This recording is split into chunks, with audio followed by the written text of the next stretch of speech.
귀농 여캠 컨셉으로 활발하게 활동하고 있는 아프리카 BJ이자 본인은 섹시 여캠이라고 주장하고 있는 순수한 여성 덕자님에 대해서 알아보겠습니다. 2018년 전반기 아프리카 TV 방송 초기에는 최고야 라는 닉네임으로 평범한 여캠 방송을 했었다고 하는 덕자님은 2018년 6월부터 강원도 원주시로 귀농을 하면서 윽박 여자 버전 BJ로 큰 인기를 끌었으며 동시에 만화 짱구 같은 캐릭터를 만들면서 좀 더 자신을 솔직하게 풀어놓고 순수하게 부딪히는 모습들을 보여주었고 그 결과 현재까지 팬들의 큰 사랑을 받고 있습니다. 귀농 여캠 컨셉으로 방송을 하고 있는 덕자님은 농작물을 직접 길러 숯불과 소뚜껑을 이용한 음식을 만들어서 먹는 먹방 및 게스트 BJ를 불러서 진행하는 헬링 캠프식의 합방 등등 축제 탐방이나 시청자들과의 소통 방송들을 하면서 콘텐츠를 다양화해서 진행을 하고 있습니다. 참고로 덕자님은 방송상에서 민심 조진다, 이빠이 같은 비속어를 약간 사용하지만 욕은 일체 사용하지 않는다고 하며 이에 따라 시청자들도 성향을 따라가는지 욕을 하지 않기 때문에 채팅창은 깨끗한 편이라고 합니다.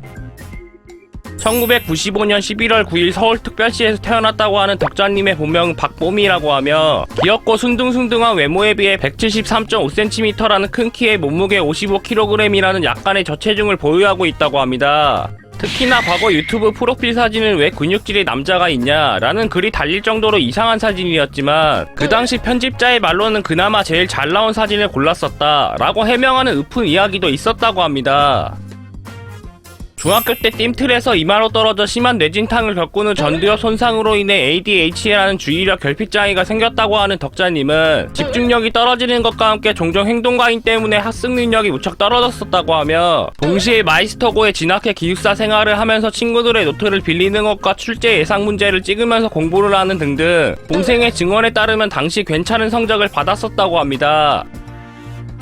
덕자님은 고등학교 졸업 후 바로 공기업으로 취직을 했었다고 하지만 직장에서 따돌림을 당하는 것 때문에 화장실에서 혼자 김밥으로 점심을 때우고 출근해서 퇴근할 때까지 말 한마디도 하지 않은 적도 있었다고 하며 결국 1년을 버티고 퇴사를 하였다고 합니다. 그러나 퇴사 후 다른 공기업에 다시 합격했지만 트라우마 때문에 포기를 하고 히키코모리처럼 집에만 틀어박혀 술만 먹고 병원에 실려가기도 했었다고 하며 이후 술 친구가 필요해 방송을 시작해서 1명 2명 시청자들이 늘게 되었고 그 결과 지금과 같은 유명한 인터넷 BJ가 되었습니다.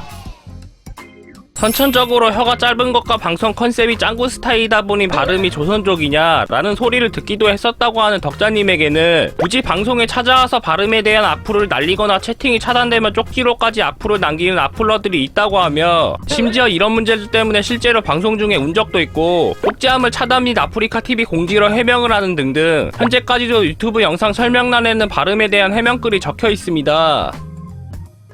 받아쓰기 대회를 열었을 정도로 독특한 어휘 때문에 생긴 수많은 덕자어가 있다고 하는 덕자님에게는 가치조링, 구더기, 대박만나, 띵똥, 먹방, 박동짱, 발구릉, 파운데이스, 선생님, 수락잔, 아트리카, 유투 등 짬파짬파, 톤발, 한문이, 핸드폰, 헛다당 등등의 다양한 덕자어가 있다고 합니다. 2019년 10월 19일 유튜브 채널 덕자전성시대에는 마지막 영상이라는 제목의 영상이 올라오게 되었는데 영상 속에서 덕자님은 저 혼자 해결할 수 없는 문제라서 끝날 때까지 당분간 엄마랑 살아야 할 것 같다. 오늘부터 유튜브 영상이 안 올라간다. 라며 눈물을 보이면서 네이버 실검에 덕자가 올라가기도 하였습니다.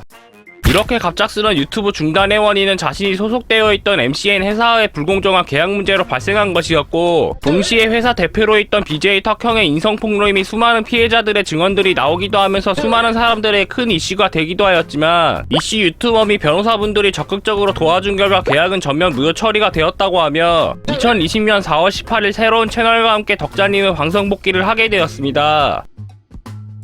서장훈님과 이수곤님이 같이 출연하고 있는 KBS 조이 프로그램 무엇이든 물어보살에 출연을 했었던 덕자님은 힘들었던 과거 이야기야 사기 이야기 및 혀가 짧은 것 때문에 사람들이 자신을 바보로 한다 라는 고민으로 출연을 했다고 하며 그 결과 어린이 톤을 바꾸고 천천히 말해라, 차분하게 행동하라 라는 조언을 받는 등등 마지막으로 5반기 전개를 뽑았을 때는 술을 끊어야 한다 라는 결과가 나오면서 상담을 끝마쳤습니다. 이후 본방송을 보면서 부끄러워하는 모습 및 방송에 나온 소감 등등을 이야기하는 영상을 공개하기도 하면서 5억 사기를 당했다 라는 기사가 뜬 것에 대한 해명을 하는 등등 앞으로도 열심히 방송하겠다면서 유쾌하게 영상을 마무리하였습니다.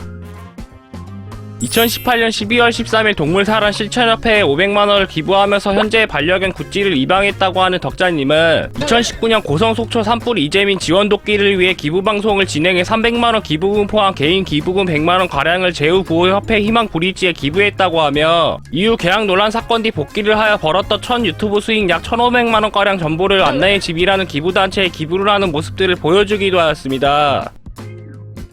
2020년 6월경 거주하고 있는 마을의 이장이 되었다고 하는 덕자님은 집들이 하는 겸 꼽사리를 껴서 임명장과 전단지를 직접 만드는 등등 미리 주문한 떡을 사오고 레드카펫을 깔아 그럴싸한 이장 취임식을 하기도 했지만 지리산 둘레길 종주와 제주도 한 달 살기 프로젝트로 너무 오랜 기간 자리를 비워둔 결과로 인해 이장직에서 잘렸다고 합니다. 특이사항으로 덕자님은 처음 듣는 음악을 리코더로 즉석에서 따라 연주할 수 있는 절대음감을 가지고 있는 것은 물론 노래도 상당히 잘 부른다고 하며 동시에 혀 짧은 발음 때문에 바보의 이미지가 있다고 하지만 2020년 7월 웩슬러 지능검사를 통해 검사하였고 그 결과 웩슬러 지능검사 기준 IQ 128이 나오면서 우리에게 익숙한 멘사 기준 IQ 148, 즉 상위 3%에 해당하는 지능 수준을 보유하였음을 입증하였습니다. 앞으로도 더욱 재미있는 영상을 보고 싶으시다면 심심한 남자를 구독과 좋아요 꼭 눌러주세요.